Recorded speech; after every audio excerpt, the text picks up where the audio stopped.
Salamu alaikum, tunakutana tena ndani ya Viwanjani kwenye exclusive na beauty kwa Kanyigo Rosemary Timzo Karungira. Na hapa ndio sehemu pekee ambayo utapata exclusive mbalimbali kwa wana michezo mbalimbali kote ulimwenguni. Na leo hii tunakwenda kuzungumza na mdau wa soka, si mwingine ni Badi Ramadhani. Mdau huyu amekuwa akijihusisha na mambo mengi sana ya kisoka na hasa katika kudhamini timu zetu za taifa pamoja na ligi, kwa maana timu za taifa za wanawake national team, lakini pamoja na ligi kuu soka Tanzania bara kwa wanawake kwa kutoa udhamini mbalimbali. Leo ndani ya Viwanjani atakwenda kutueleza mwingi. Badi, karibu sana. Asante. Naam.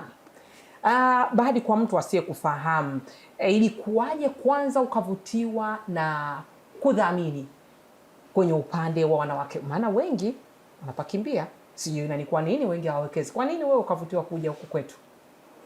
Unajua mimi ni mdau wa soka la wanawake. Okay. Yeah, mimi ni mdau wa soka la wanawake. Nimekuwa naona juhudi za wanawake wanapopambana na nikawa ndio sehemu pekee ambayo kama watu wanaikimbia.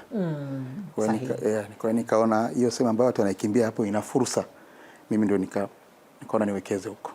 Unakiri kwamba soka la wanawake kama ambavyo unasema ni watu ambao wamekuwa wakifanya vizuri kwenye mashindano mbalimbali ndani na nje ya nchi?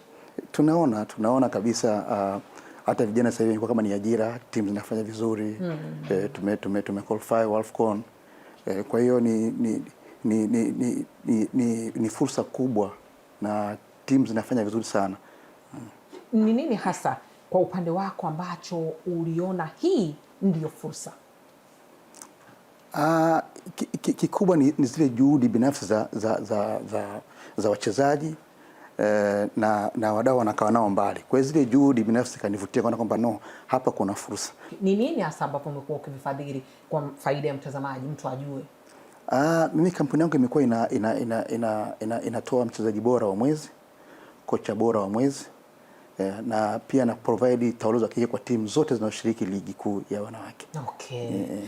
Na vitu vyote kwa ujumla hivi mpaka unakuja kumaliza kwa mwaka vinakuwa na thamani ya kiasi gani? Thamani kwa mwaka ni zaidi ya milioni 57. Zaidi ya milioni 57. Hongera sana. Asante. Maana kama tutakuwa tunapata mtazamaji, wewe mdau, watu wenye mashirika mbalimbali, makampuni kuwekeza kwa milioni kama hizo, naamini soka la wanawake lingekuwa mbali sana. Hiyo ni kwa upande wa ligi ya wanawake. Na vipi kwenye upande wa hizi timu za taifa sasa, na kwenyewe umewekeza nini?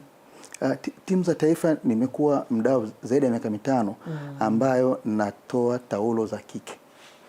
Kwa hiyo swala taulo za kike kwenye timu ya taifa halipo kabisa. Maana nimekuwa na timu zote kwanza under 17, under 20 na senior team nimekuwa na provide taulo za kike. Ni kwa kweli nami nikiri kwenye hili, wengi nafikiri na wewe mtazamaji utakuwa unajua kwamba miongoni mwa watu ambao wamekuwa wakiwa karibu na hizi timu za wanawake ndani na nje ya nchi, hakika kwenye hili nami ni shuhuda. Unapozungumzia taulo za kike, kusema kweli hili swala halipo. Wamekuwa sawa sawa nawe, basi ndio fursa hii ya kuendelea kuitumia, kuona kwamba hii ndio fursa, huku wadau wako wachache. Tumia na wewe fursa hii. Tangu umetinga kwenye hili soka la wanawake, unaona kuna mabadiliko yoyote? Of course kuna mabadiliko. Naona mabadiliko makubwa sana. Mabadiliko kwa mchezaji mmoja, mabadiliko kwenye timu, kama timu za ligi yenyewe. Ukiangalia ligi msimu wa mwaka jana, kila msimu baada ya msimu utaona kuna mabadiliko makubwa sana, ushindani mkubwa sana kwenye ligi. Na hata ukiangalia mchezaji mmoja utaona sasa hivi ligi yetu inatoa wachezaji wengi wanacheza nje. Kwa hiyo ni mafanikio sana. Kuongezeka kwa wachezaji wa kigeni kwenye soka letu la wanawake, maana tunaona kuna vilabu ambao vina wachezaji zaidi ya 5, 6. Unadhani kuna chachu yoyote kwenye ligi yetu ya wanawake? Of course hiyo inaleta ushindani. Na hiyo unaona hata ligi yetu palipofika ni kwa sababu ya huu mchanganyiko. Unajua hata wachezaji wetu wanajifunza kutoka kwa wachezaji wengine. Kwa hiyo mimi naunga mkono wachezaji wa kigeni waendelee kuwepo, japo tu wazingatiwe ambao wenye ubora. Sili mradi kusajili. So mbele kusajili. Wachezaji wenye ubora wanaleta chachu, kwa sababu hata wachezaji wetu kuna vitu wanajifunza kutoka kwa wachezaji wengine.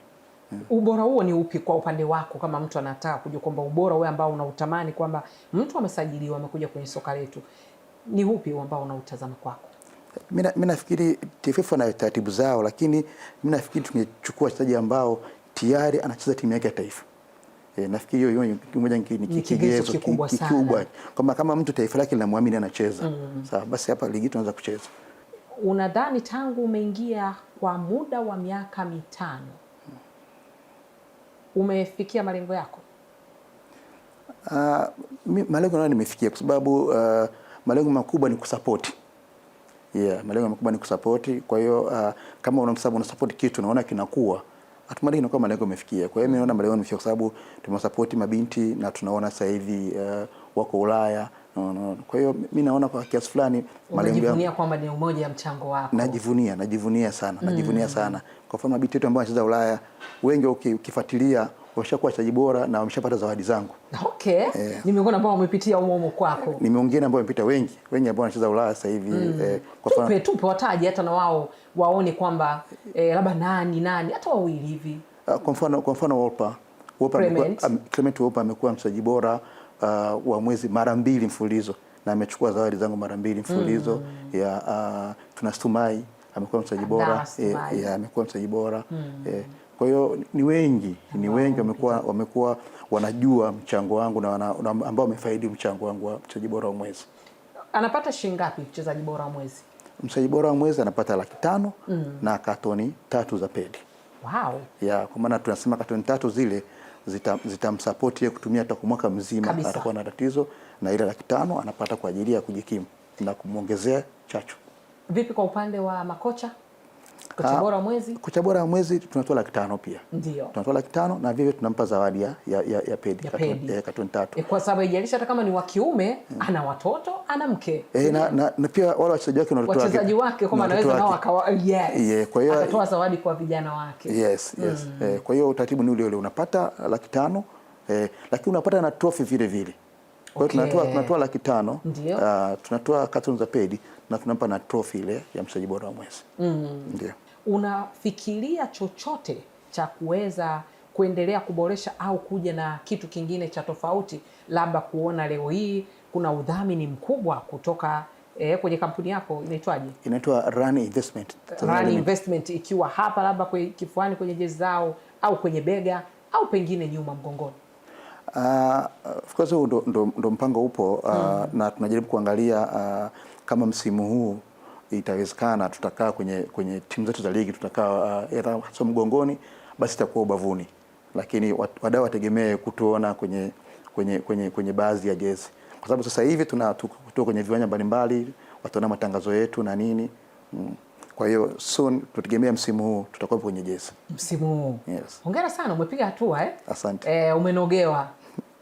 Na mtazamaji, kama ambavyo umesikia kwa upande wa kampuni yenu Running Investment, wao wamefikia hatua hiyo. Unasubiri nini na wewe? Hii ndio fursa, kwa sababu timu za taifa za wanawake hakika hatujawahi kuangusha. Timu za taifa za wanawake hazijawahi kuliangusha taifa la Tanzania, kwa maana unajua hata wakienda kwenye mashindano ya kimataifa wao kishapewa tu mashindano yao, hawaishii hapa. Sisi kwenye upande wa wanawake hatunaga ile always next time. Hapana, sisi tukiingia tunakwenda kucheza na kuhakikisha tunarudi na kile ambacho Watanzania wanakuwa wamewatuma wachezaji. Hivyo na wewe ni wakati huu wa kuhakikisha kwamba unawekeza kwenye soka la wanawake ambao wamekuwa na manufaa mengi, na ili tuweze kuwa na soka bora ni lazima kuwekeza huko kwa wanawake. Nirudi kwako Badi, kuna siku katika maisha yako uliwahi kuwaza kwamba ungeweza kuwekeza kwenye soka la wanawake, au na wewe ndoto zako zilikuwa ni kuwekeza kwenye soka la wanaume? Maana soka la wanaume tumezaliwa tumelikuta, ukiachana na vijana hawa wa Gen Z wa sasa hivi. Kusema ukweli sikuwahi kuwaza. Sikuwahi kuwaza kabisa, lakini baada ya juhudi kubwa ambazo zinafanya na TFF, watu tunaziona kuendesha ligi na nini, baada ya kwanza kuenda kuona ligi na kuna baadhi ya timu zingine ambazo zilikuwa zinaanza zilikuwa na changamoto kubwa sana ya pena nini, nikaona mimi ni nafasi ya mimi kuingiza miguu pale kwa ajili ya kudhamini na kusapoti mabinti. Kwa hiyo kama nikijibu swali lako, sikuwahi kuwa na ndoto. Hukuwahi kuwa na ndoto? Sikuwahi na hiyo ndoto, sijawahi kabisa. Day one unaanza, ilikuwaje ambao uliamua kusema mimi nakwenda? Kwanza naamini una familia? Na familia. Wife vipi, alikubali kuwekeza kwenye soka la wanawake? Alikuelewa au kwa sababu walikuwa ni wanawake wenzake? Wife alinielewa, tena baada ya kumletea hiyo idea, yeye ndio alikuwa mtu wa kwanza kunisupport kwamba ni sehemu sahihi, kwa sababu tumeona wadau wengi wanakimbia kwa wanaume, tukasema no, sisi twende huku. Kwa hiyo upande wa pili, na hata na binti yangu mkubwa wa miaka 22, kwa hiyo pia ananisupport sana kwenye hilo. Okay. Yes. Na matunda ukaanza kutueleze moja ya faida ambazo mmekuwa mkizipata kwenye tangu ambao mnasema kwa sasa, tangu umeingiza kwenye rasmi, umeweka mikono yako ndani ya kudhamini soka hili la wanawake. Faida ni nyingi, faida ni nyingi, lakini moja hapo ni kujulikana kwa bidhaa. Sasa hivi wadau wengi bidhaa zangu, kampuni yangu wanaijua, ambayo pia ndio ilikuwa lengo kubwa hilo, kujitangaza. Kwa hiyo napata visibility kubwa uwanjani, kwenye mabango yangu naweka piramidi na mitibodi kama unaziona kwenye kwa hiyo mimi naona faida ni kubwa. Faida ni kubwa. Kwa hiyo hata kama kuna wadau wengine waje, faida ipo. Faida ipo faida ipo kwa sababu sasa hivi kila mtu anajua bidhaa zangu, kila mtu anajua Ryan Investment. Naamini ni kwa sababu ya hizo ya matangazo ambayo umeiweka. Ambayo napata huko kwenye wachezaji na nini. Hakuna sehemu yoyote kwenye shughuli yoyote, aidha iwe kwenye biashara, hata kwenye maofisi, pasipokuwa na faida, lakini pamoja na changamoto. Hiyo tumesikia kwa upande wa faida. Vipi kwenye upande wa changamoto unazokutana nazo? Changamoto zipo. Kama unasema kila kitu ambacho kina faida kina changamoto. Changamoto ziko ndogo ndogo viwanjani, kwenye timu pia. Wakati mwingine unaweza kwenda uwanjani, unaenda kupanga bodi, unakuta meneja uwanja anakuzuia, anasema hili, anasema lile. Kwa hiyo ni changamoto, lakini baadaye tunaikana sawa, maisha yanaendelea. Kwa hiyo ni changamoto, kuna changamoto ndogo ndogo tu. Wakati mwingine unatoa mchezaji bora, labda timu yake haimsupport, haiposti. Kwa hiyo unategemea labda unampa mchezaji bora zawadi, unategemea timu ile itaposti hata watu waone, lakini unakuta unatoa mchezaji na appreciate, timu ya appreciate. Kwa hiyo ni na posti, lakini upande wa timu timu unakuta haioni kama labda ni kitu kikubwa. Kwa hiyo hizo ni changamoto ndogo ndogo ambazo naamini huko mbele tunapokwenda na watu wataelewa nia yangu. Wataelewa nia yangu, mbele itakuwa inafita kwa nzuri. Kuna hayo yanapotokea, kuna wakati ambao labda unajaribu kuwasiliana na viongozi wa timu kwa maana ya kama kujenga, si kulaumu, kwa sababu bana tunafanya hiki kitu, tunashirikiana kwa pamoja. Mafanikio ya mchezaji wa timu A unapompa wewe faida, ni matokeo mazuri ama ni faida kwa timu yake yeye mwenyewe, lakini na pamoja na timu yake. Je, katika kujenga kwa pamoja mliwahi kukaa labda ukawapigia viongozi ukazungumza nao? Huwa tunazungumza na tunaekana sawa, na kama nilivyosema maisha yanaendelea, kwa sababu ni wakati mwingine ni masuala ya mawasiliano tu. Ni masuala ya mawasiliano tu, wakati tunaekana sawa, na labda mwanzo ilikuwa wajui nia yangu ni nini. Kwa hiyo nafikiri watu wanaelewa, maisha yanaendelea. Kwa hiyo kuna baadhi ya timu zinaelewa, kuna baadhi ya viongozi wanaelewa, kwa hiyo napata support zao. Wachezaji wengine wenyewe wananipa support. Kuna wengine pia wachezaji wenyewe binafsi nakuta uelewa ni mdogo, lakini huko tunapokwenda naamini kila kitu kitakuwa sawa. Mimi labda ni sisi tu wadau kwamba hizi timu ni za kwetu. Hizi timu za kwetu na hatuwezi kuachia uongozi, hatuwezi kuachia serikali, hatuwezi kuachia TFF peke yake. Haituweza, kwa sababu TFF serikali na mambo mengi, ina vitu vingi, ina timu nyingi, kama kuna watu wa ngumi, kuna riadha, kuna vitu vingi. Kwa hiyo ni sisi wadau. Ni sisi wadau tunatakiwa tuone ni jinsi gani tukasupport hizo timu zetu. So especially timu za wanawake. Kwa sababu tunaona watu wengi wanawekeza kwenye, sasa hivi wanawekeza kwenye ngumi sana, wanawekeza kwenye timu za wanaume, wanasahau mabinti. Kuna wachezaji 11 ndani ya uwanja, lakini kuna mchezaji wa 12 ambaye unogesha ndani ya dakika 90, na maanisha shabiki. Unamfikiria huyu mtu? Tunafikiria na tuna wazo mechi zinapokuwa hizi mechi za ligi tuwe tunatoa hata zawadi kwa mashabiki, kwa mashabiki mbalimbali wanatabiri mechi, na of course wakati wa ligi tulikuwa tunaweka tujaribu baadhi ya mechi, tulikuwa tunaweka tabiri mchezaji anayefunga, atakayefunga goli na atafunga timu hii, na tulikuwa tunatoa zawadi. Hata ukiangalia kwenye peji zetu wako watu ambao wamechukua zawadi kwa kutabiri mechi tu. kwamba leo Yanga na JKT labda atafunga Minja atafunga, yes, atafunga goli na kweli akifunga tunampa zawadi. Tumeshafanya vitu vingi, tushafanya hivyo. Kwa hiyo sasa tunataka tuhamasishe hii kwenye timu ya taifa. Ili kwa kufanya hivyo mtu aendelee kuwa active na hizi timu zetu, akijua kwamba kuna chochote kitu atakipata. Watu wapate kufuatilia, watufuatilie hizo timu, wazifuatilie hizo timu zinapocheza, zinapokuwa na mashindano mbalimbali. Tusubiri mpaka zishinde. Zikishinda tunajua kusafia, hapana. Hapo kwenye maandalizi hapa ndio sehemu muhimu. Kwenda uwanjani ndio sehemu muhimu zaidi, kwa sababu zinatuhitaji, ama binti wanatuhitaji, wanahitaji makelele yetu na kila kitu. Kwa nini kwa swali lako la msingi, tunafikiria mechi za Taifa Stars zinazokuja tutakuwa tunatoa zawadi kwa wadada. Yes, tunatoa zawadi tofauti. Tutakuwa tunatoa zawadi kuanzia uwanjani wenyewe. Labda mchezaji atakuwa labda man of the match, tutampa zawadi. Bwana mshabiki bora, tutampa zawadi. Mshabiki atakuwa na wahi mapema zaidi. Tunafikiria hivyo. Udhamini wenu tangu umeingia kwenye hili soka la wanawake umeongeza chachu yoyote? Hasa kuna baadhi ya wazazi ambao wanaona mpira wa kike ni kama uhuni ama ni kitu ambacho hakina thamani. Ingizo lenu kuweka mkono wenu kwenye hili soka umechangia kwa kiasi gani? Mimi naona kwa kiasi kubwa tumechangia sana. Tumechangia sana. Kama tunavyojua, wadau wengi wa mpira mwanzo walikuwa waone kama hii ni ajira. Walikuwa wana watu wakienda kule tu, kuna hili kuna lile, lakini kutokana na hizi zawadi zinazotoka sasa, hizi zawadi zinazotoka timu wachezaji wanapokwenda Ulaya na nini, kwa hiyo watu wamegundua kwamba hii ni ajira. Utaona sasa hivi kila mzazi anataka kumpeka binti yake kwenye academy ya mpira. Utaona timu ni nyingi na kila siku anakuja maingizo mapya, vijana wadogo na nini, mabinti wadogo. Ni kwa sababu ya hizi chachu ambazo sisi wadau tuna support na haya maendeleo ambayo yanaonekana wachezaji kucheza nje na nini. Kwa hiyo kwa kiasi fulani, kwa kiasi kikubwa sana imechangia watu waweze kuona kwamba hii sasa sio uhuni, hii sasa ni ajira. Hii ni ajira, inaweza kuleta kipato, na tumeona wachezaji wengi wamekomboa familia zao, wamejikomboa wenyewe kupitia mpira. Kuna mifano mingi ya kina Aisha, tunaona hao Aisha Masaka. Aisha Masaka. Kuna Clara Ruvanga, maana ndo role model wetu sasa kwenye soka la wanawake. Tunaona tena huyo Clara ameshakuwa mchezaji bora na amechukua zawadi kwenye kampuni yetu. Kwenye kampuni yako. Mara mbili hivi. Kwa ni watu ambao tunajivunia. Ni watu ambao tunajivunia. Kwa hiyo sasa hivi wazazi wengi kwanza wanataka wachezaji wao wacheze mpira.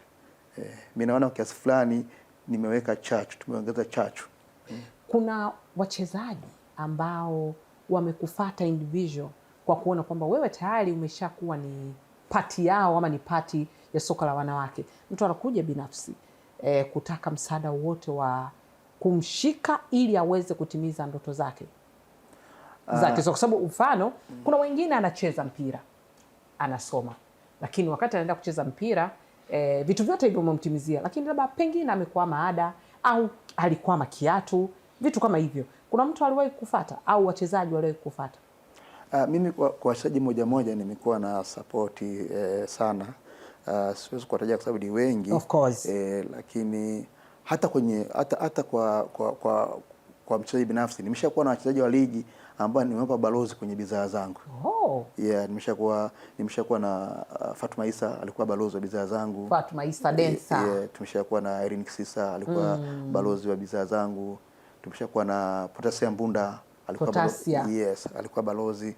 Wote kama balozi hao. Wachezaji wote ambao wametumikia kwa mafanikio makubwa katika timu za taifa. Walikuwa mabalozi wa bidhaa zangu na walikuwa wanalipwa. Kwa hiyo utaona na hiyo ni malipo binafsi. Kipato kingine. Inamuongezea kipato. Licha kwamba akipambana akapata mchezaji bora, anakusanya zile laki zake 5, lakini baada anakuja kukusanya. Bado na wengi tukua mkataba mwaka tumekuwa nao wale. Na wametangaza sana bidhaa zetu, tumewasupport. Kwa hiyo mchezaji mmoja ni wengi wanakuja, hasa wanaoanza, nataka kucheza sina kiatu, sina jezi, nataka hichi. Tumekuwa tuna support kwa sababu kama unasema sisi ni wadau.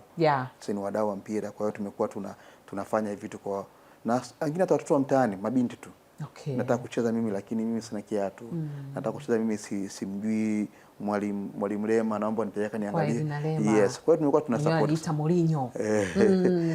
Kwa hiyo tumekuwa tuna wako mtaani, unatoa support ya kumtoa kule mtaani ili aweze kumpeleka sehemu husika katimize ndoto yake. Yeah, sehemu husika, kupata vitendea kazi, viatu, socks vidogo. Tumekuwa tuna support kusema ukweli. Tumekuwa tuna support. Na kuna wengine nakuta kuna timu pia za mtaani, timu za shule nyingi wamekuwa walimu wengi, timu nyingi zinakuwa zinatuandikia kuomba tu support pedi, nakuta watu wana timu kwa mkoani lakini hawana taulo za kike. Tumekuwa tunafanya, tuna timu Singida, kwa hiyo tushafanya, tuna timu Manyara, tushafanya hivyo. Kwa hiyo tumekuwa tuna support sio ligi tu, lakini tumekuwa tuna support pia timu za chini, timu za shule ambazo wana matatizo ya taulo za kike.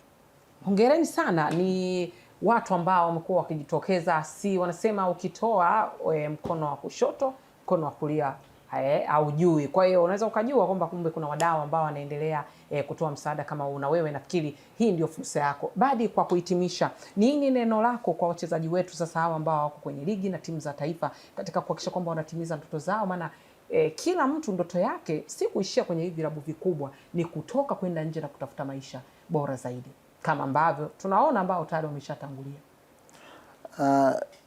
Mimi siku zote naamini matokeo mazuri yanakuja na nidhamu na kujituma, na hata hao ambao wamekwenda tunachezaji nje nafi zaidi ya 10, wote hao ni nidhamu na kujituma. Kwa hiyo nasisitiza watoto wadogo ambao wanakuja, mabinti zetu hao, wao na nidhamu, wajitunze na kujituma. Hakuna mafanikio bila nidhamu, hakuna mafanikio bila kujituma. Hata ambao wako Ulaya ni baada ya kujituma. Kwa hiyo nidhamu ndio nasisitiza sana. Mabinti wetu wengi, nidhamu ndio kila kitu. Ndicho kitakachoweza kumtoa. Nidhamu ndio itakurusha, ndio itakutoa hapo ulipo. Nidhamu na kujituma. Kwa sababu kwa nidhamu kama hujitumi ni kazi bure. Ukijituma una nidhamu ni kazi bure. Kwa hiyo vitu vinaenda kwa vyote vinategemeana. Vinategemeana hivyo. Ujitume na uwe na nidhamu. Kuwasikiliza wale ambao wanakusimamia kuhakikisha kwamba unatimiza majukumu yako. Kusikiliza viongozi wako, kusikiliza walimu wako, kusikiliza waliowakuta nini. Hivyo ndio vitu muhimu sana ambavyo vinaweza vikamvusha mtu hatua moja kwenda nyingine ya mafanikio. Badi, wewe kama mwekezaji, Azam TV imekuwa inaonyesha mechi zote za ligi kuu soka Tanzania bara kwa wanaume, lakini sasa na sisi tumepiga fursa huko tena kwa wanawake, tunaonyesha hizi ligi. Ninyi kama wawekezaji kwenye upande, bahati nzuri kwenye timu zote za wanawake, ziwe under 17, under 20, senior team, Twiga Stars, zote tumekuwa tukionyesha, lakini tayari umeona na kwenye ligi nako tunaonyesha. Ujio wa kuonyesha mechi hizi Azam TV, ninyi kama wafanyabiashara, kuna lolote ambalo umenufaika nalo? Sisi kama Rani kusema kweli tumenufaika sana, kwa sababu kama unajua mechi ikichezwa inaangaliwa nchi nzima, karibia dunia nzima sasa hivi. Kama hakika dunia nzima, maana sasa hivi tuko kiganjani. Unaweza kutumia Azam app, Azam Max ukaangalia kila kitu. Kwa hiyo Azam imekuwa na mchango mkubwa sana, hata kujulikana kwa kampuni yangu, kufuatiliwa kwa ligi ni kwa sababu ya Azam. Kwa hiyo kuongezeka kuja kwa Azam kumekufanya, imekuboost zaidi? Imeniboost sana, na sio tu kuboost biashara, hata wachezaji wenyewe. Mtu ambaye leo yuko mkoani, lesa yuko Songea, yuko Mara huko, anapoona dada yake ama anapoona mtu ambaye anampenda anacheza, unaona. Kwa hiyo kwa namna moja au nyingine imekuwa inaleta chachu kwa watu wenye vipaji kwenda kumbe inawezekana. Kumbe inawezekana. Kwa hiyo Azam kuna kitu kikubwa sana imeongeza kwa sisi ambao ni wadau, lakini pia kwa wazazi pia, kwa sababu wazazi anaona binti yake anacheza mpira, anaona hivi, anaona kipaji cha binti yake. Kuna watu wamekuwa na mabinti wanacheza mpira lakini hajawahi kumuona binti yake akicheza, hajawahi kwenda uwanjani kwenye makuzi yake yote, lakini kupitia Azam anakaa, leo baba yuko Kilimanjaro huko, anaona mtoto wake anacheza mpira, anaona hapo nyumbani Kanyigo, anamwangalia mtoto wake anacheza, anamwangalia binti yake, kumbe ni hivi, kumbe ni vile. Kwa hiyo kwa kiasi fulani hivi imeongeza kitu kikubwa sana. Kwa hiyo mimi kama mdau, kwanza nilikuwa na labda nilete ombi la Azam, sasa sijui niite ni ombi, sijui kwenye kuonyesha kwa ligi. Sawa, tunaomba ikiwezekana hii ligi kama sio yote, basi at least atakuwa 50% ionyeshwe, kwa maana ya walau nusu ya ligi ionyeshwe. Yani kwa maana timu za mikoani hizo, kwa mfano Bunda inakuja kuja kucheza, inakuja Alliance, basi at least ipate kwenye ligi mzima ipate hata mara 2 ionyeshwe, kwa sababu tumeona timu kubwa za Simba na Yanga zinakuwa zinapata Simba, Yanga, JKT zinaonyeshwa hapa Dar es Salaam, lakini timu nyingi za mkoani zinakosa hiyo fursa. Kwa hiyo unakuta mchezaji anatoka Iringa anacheza vizuri, lakini hatujawahi kumuona kwa sababu haionyeshwi. Kwa hiyo naomba uongozi wa kama kuna uwezekano basi waziongezee hizo timu za mikoani kwenye programu zao, zipate japo mechi moja au mbili zionyeshwe. Inaleta chachu kubwa sana. Ina kitu kikubwa sana ambayo inaongeza. Na hata pia kuna wadau wengi wako mikoani, labda wanahitaji kusupport, wanahitaji kudhamini. Wanapoona ligi inaonyeshwa timu zao za mikoa, timu tofauti, na itaongeza kitu kikubwa sana. Bwana, mimi nikushukuru sana, na naamini wakati mwingine tutaendelea kuzungumza nayo kwenye exclusive ndani ya Viwanjani. Nashukuru sana, asanteni sana. Alikuwa ni mkurugenzi wa Rani Investment ambaye yeye ni Badi Ramadhani, ambaye ameamua kuwekeza kwenye soka la wanawake zaidi ya miaka 5, akidhamini kwenye ligi ya wanawake soka Tanzania bara, lakini pia na kwenye timu za taifa za wanawake zote, kwa kutoa vitu mbalimbali kwenye ligi. Ametueleza hapa, alikuwa kama ndio kwanza labda unaanza nasi, amekuwa akitoa taulo za kike kwa maana ya pedi, lakini amekuwa akitoa mchezaji bora wa mwezi na kocha bora wa mwezi, wote hao wakiwa wanapata fursa mbalimbali kutoka ndani ya Rani Investment. Beautiful Kanyigo, Rosemary Timzo Karugira, naendelea kusii nawe, tumia fursa hii kama ambavyo wamefanya Rani Investment, utapata matokeo mazuri sana kupitia huku kwenye soka la wanawake. Na hitimisha kwa kusema hivi, kwenye soka la wanawake sisi bwana tunakipiga, sisi hatuna always next time. Sisi tukiingia lazima turudi na kombe, lazima tutarudi na medali.